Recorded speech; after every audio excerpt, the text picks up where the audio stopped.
Tonight's episode of Speak Up is sponsored by Pizza Hut Pizzeria. Carry out or delivery. Scholarship to Texas A&M, but dropped out after a year, enlisting in the Army to pay for more college. Since Gonzalez is captured, English teacher, he started part of the speech. Gonzalez gave congratulations. Quoted about the point.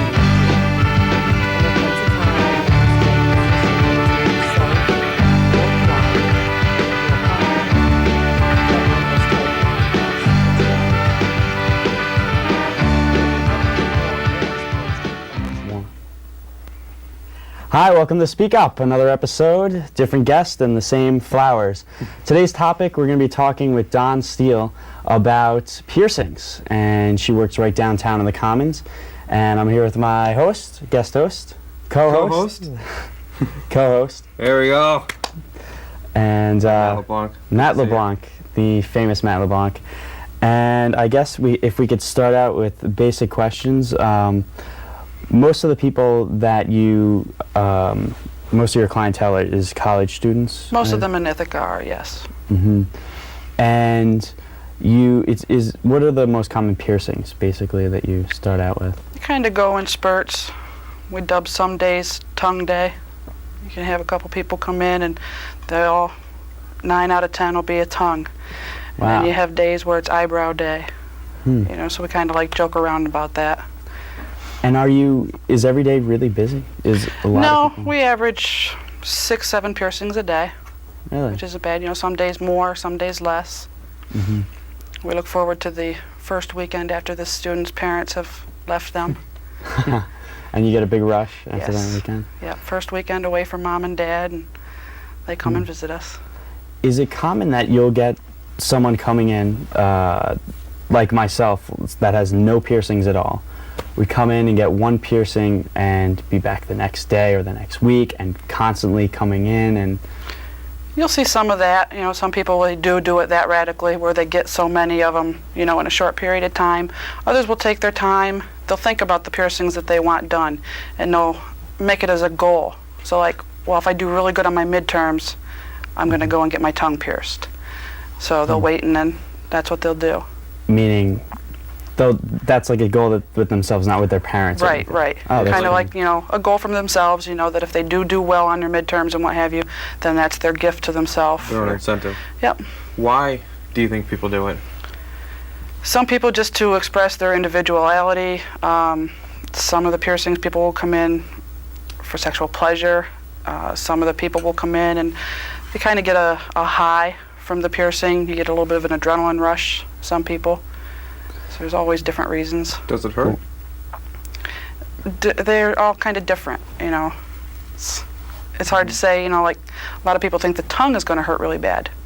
The tongue is one of the least painful. Oh, wow. So. Really? And it doesn't destroy your taste buds? No. Your taste buds die every 10 days and replace themselves. Oh, so goodness, mine. I eat so much Tabasco and hot stuff, mine are dying every other there second. You go. But you're always building up them new ones. Right. You can enjoy that hot stuff. How do you deal with the pain? Is there people there that freak out that are just they're so nervous and they finally get their ear pierced and they're freaking out when you're doing it? How do you deal with that? It's funny, a lot of people will think it's going to hurt really bad. They'll get the piercing done and they're like, well, that wasn't near as bad as what I thought it would be.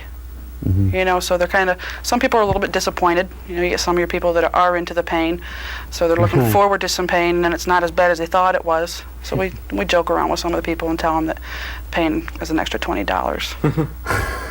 With especially the eye piercing, is it like a standard that the guys got to get one thing, or I think if the guys get the bar, or the girls get the ball, or how does that work? You want to start it out with a ring. So, for cleaning purposes and what have you. And then it's just a personal preference to switch over to a barbell. You do see more of the guys wearing the barbell, but then a lot of the girls will come in, if they have to have something a little bit more discreet for a job or to go home to mom and dad, stuff like that. Then they'll come in and get a barbell where there's just 2 little tiny balls showing rather than a whole ring. Right. What's the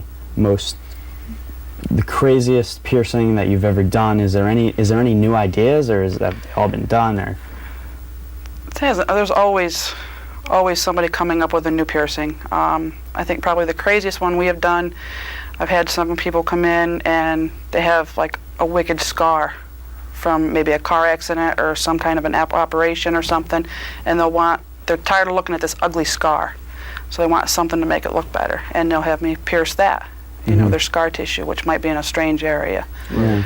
Some of the more radical piercings, you see the Earl that goes across the bridge. We don't do that. The Madison that goes through the loose skin of the neck. Ooh. We see a pretty high migration rate and high infection rate with those, so we don't do that. People will ask for hands. You use your hands for everything. Yeah. They're one of the highest infection rates, so we don't mess with those. We pretty much stick to the more successful ones. I have a pretty strange question, but it's something I've been thinking about all week, so I have to ask it. Has anyone ever asked to pierce an animal like a dog? And Yes. Can you do it? Do you do it? I haven't done it. I've had a lot of people ask me, especially a dog's ear. Will you pierce my dog's ear? And I just, pose the idea to them, stop and think about it. Your dog's going to reach up there and scratch his ear. His claw's going to catch that ring and rip it out. Then what are you going to do? So I tell them they ought to talk to their vet. Talk to the vet about it, see what the vet thinks, and possibly even have the vet do it. Right. I'd rather have the vet, the dog's probably comfortable with the vet. Let the vet get bit, Especially we had one guy has 3 Rottweilers. Oh, wow. And they all have a sports sneaker name, and he had their little symbol earrings, and that's what he wanted in each of the dog's ears. Not into getting bit by a Rottweiler. Rottweiler, yeah, that would be my idea. No. What about the piercings that might be below the waist? We do a lot of those. Really? Yes. Really? You would be surprised how many of those are done. Really? Are we running out of time? Do we have more time? Oh, we have 2 minutes left. Okay. Let's get into those because I'm sure people are curious about it. That do most people get those and brag to their friends, hey, I got this, or they most like... Several of them will. Most of the people we do see come in and ask for like chest piercings or genital piercings are more of your professional people like yourselves. You're seen on TV, so a lot of visible piercings are not going to be acceptable. So they get things that aren't visible. Is it more men or more women? And it's about the same. It's about the same. I would, and you don't feel uncomfortable about it. It's kind of an uncomfortable thing. I mean, it would. It's like a guy going to the urologist or a woman going to a gynecologist. It's the old saying, you've seen one, you've seen them all. It's, the first one I was doing I was nervous about doing it, but it's now.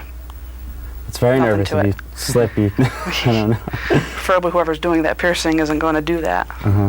Well, right now we're going to have to go to a commercial break, but when we come back, we're going to have a live piercing right here on Speak Up. The victim's going to get her belly button pierced, so certainly something you want to stick around and watch when we come back on Speak Up.